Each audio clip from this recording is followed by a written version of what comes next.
Today I'm going to be answering a question that I had when I first started intermittent fasting, and that is, am I too old to intermittent fast? Well, I'm 59 as I record this video and I'm about to turn 60. So I was concerned that should I start intermittent fasting, will I be safe? Will I lose muscle mass? Will I get the benefits from intermittent fasting? Now essentially I'm doing what's known as the 16-8 method of intermittent fasting, which means that I fast for 16 hours and I eat during an 8-hour window.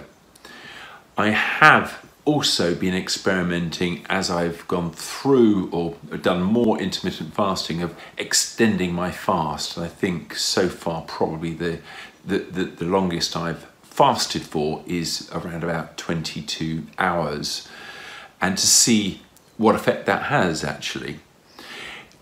Before I get on to whether it's safe to intermittent fast, I just want to go through a couple of the benefits of intermittent fasting. Now, one of the things that I found, although this wasn't the reason I started intermittent fasting, is that I've lost weight. Now, I started off at a weight of, and I fluctuated between around about 16.9 and just around about 17 stone, depending on how much I was eating and what I was eating actually. But only this morning I weighed myself. I know I'm now down to 16 stone. So one of the benefits of intermittent fasting is certainly weight loss. And the reason that happens is twofold. One is by fasting, your body uses up its glucose in the blood and then it switches to converting fat into energy. And you start working, or your body starts working on energy called ketones, which the brain loves and your heart loves. And that works really well. And that has the effect of losing weight. The other reason is that when you're intermittent fasting, because you're only eating during an 8-hour window, effectively you've skipped a meal. So you're only eating twice a day. And I found that I just cannot eat as much as I did before now since I've been doing intermittent fasting. There are many other benefits of intermittent fasting, like the reduction of insulin resistance. In other words, insulin resistance is caused by eating too much, and your body then produces more and more insulin to combat the amount of sugar in your blood, and your body becomes resistant to the insulin that's in your blood, and that's not a good thing. Also, you get reduced inflammation, and inflammation is not a good thing, and inflammation is something that's related to most diseases that attack your body. So all in all, intermittent fasting has positive effects, but I wanted to find out whether I was too old. And so far I've found a few research papers or a little bit of information about this, and let me just share what I found so far. If you're worried about whether intermittent fasting is okay for you, maybe you're 50, well, I'm in my 50s, so technically I'm in my 50s, or when you're in your 60s. I thought I'd look at 60s on because soon I'll be a 60-year-old, and I wanted to find out whether it's okay to carry on intermittent fasting into my 60s and possibly beyond that. So let me share some information I found out so far. An article I found on Springer Link headed "Late Life Intermittent Fasting Decreases Aging-Related Frailty and Increases Renal Hydrogen Sulfide," or in short, H2S production. The study tested every other day intermittent fasting, in this case, on the frailty of 20-month-old male and female mice. There were 6 mice in total.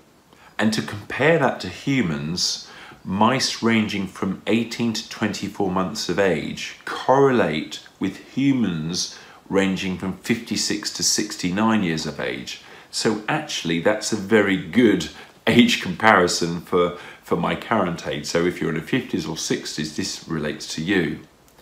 Now, what it found out that every other day fasting boosted renal H2S production, or the hydrogen sulfide, which positively correlates with improvements in multiple components of frailty tasks, and therefore late life initiated every other day fasting is sufficient to reduce aging related frailty, at least in males. It also suggests that renal H2S production capacity may modulate the effects of late life every other day fasting on frailty. Now that's really good.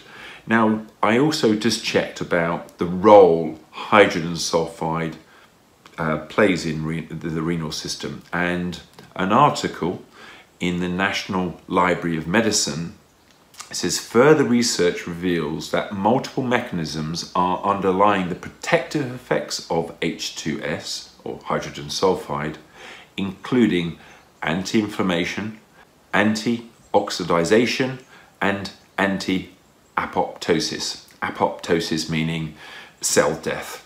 Now, apoptosis is actually sometimes a good thing, but excessively a bad thing.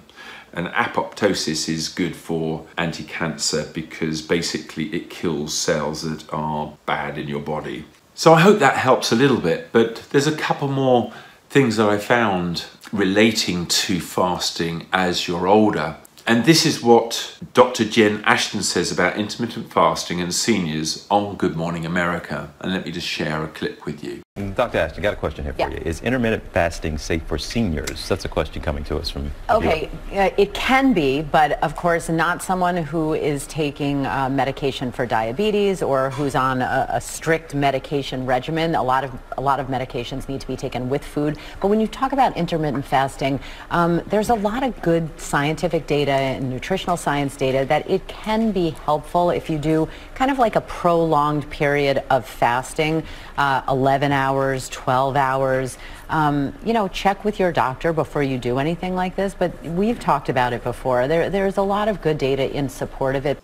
And in another study titled Effect of a 6-Week Intermittent Fasting Intervention Program on the Composition of the Human Body in Women over 60 years of age, which was also in the National Library of Medicine. Now, key points of this study are: this study included a group of 45 women over 60 years of age. The intervention in the experimental group involved complete abstinence from food intake for 16 hours per day from 8 o'clock in the evening through to 12 a.m. on the next day, i.e. the 16/8 fasting method, which is what I do.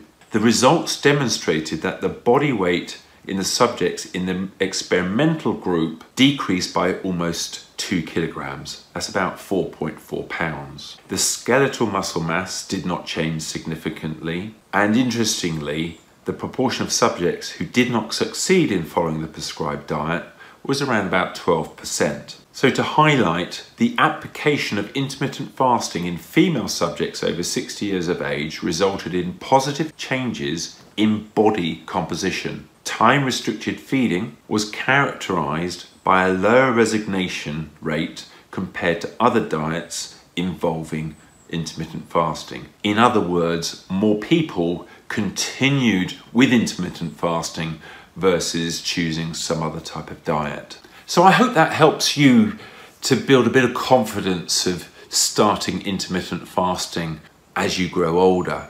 It's important to point out I'm not personally a doctor, and before you start intermittent fasting, you ought to consult your doctor. If you are a diabetic, and particularly if you're on diabetic medication or any other medication for that matter, you need to speak to your doctor before you even consider starting to do intermittent fasting.